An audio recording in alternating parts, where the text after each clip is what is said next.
Guys welcome back to my YouTube channel. അപ്പോൾ നമ്മൾ ഇന്ന് ചെയ്യാൻ പോകുന്നത് വിൻറ്റേജ് ആൻഡ് കവായി ഈ ഒരു റൈറ്റണിങ് പേപ്പേഴ്സാണ്. അതിന് നമ്മൾ ചെയ്യണമെങ്കിൽ പെന്ന് വെച്ചിട്ട് ഇങ്ങനെ ബോർഡേഴ്സ് കൊടുക്കാം.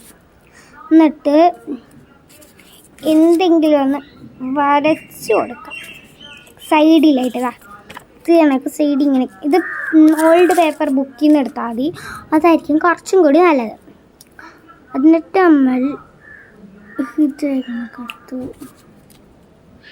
ഇങ്ങനെ വരച്ചു കൊടുക്കുക. ഇത്രയുള്ള പരിപാടി. ഇനി നിങ്ങൾക്ക് വല്ലതും ചെയ്യണം എന്നുണ്ടെങ്കിൽ നിങ്ങൾ ഇതേ കണക്ക് ചെയ്ത ഐറ്റംസാണ് ഞാൻ കാണിച്ചു തരുന്നത്. ഇതേ കണക്കൊക്കെ ചെയ്യണം.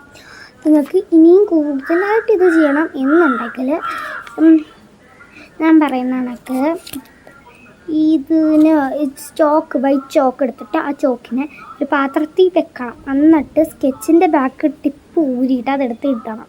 എന്നിട്ട് വെള്ളം കൂടി ഒഴിച്ചിരുന്നാൽ അതിൽ കുറച്ച് കഴിയുമ്പോൾ ചോക്ക് ഫുള്ളാக കളറാവും. അതെടുത്തിട്ട് ഇങ്ങനെ അടിച്ചിട്ട് പിന്നെ ഒരു പേപ്പർ വല്ലോ തുണി വല്ലോ വെച്ചിട്ട് ഇങ്ങനെ ഒന്ന് രസി നോക്കിയാൽ സെറ്റായി വരും. പിന്നെ ഡിസൈൻ പേപ്പേഴ്സ് അതിന് നമ്മൾ എന്തെങ്കിലും കളറൊക്കെ അടിച്ചിട്ട് അതിന് മുന്നേ ഡോട്ടോ അല്ലെങ്കിൽ പൂവോ എന്തൊക്കെയൊക്കെ ചെയ്ത് കൊടുത്താൽ മതി. സിമ്പിളായിട്ടാണ് ഞാൻ പറഞ്ഞിരുന്നത്.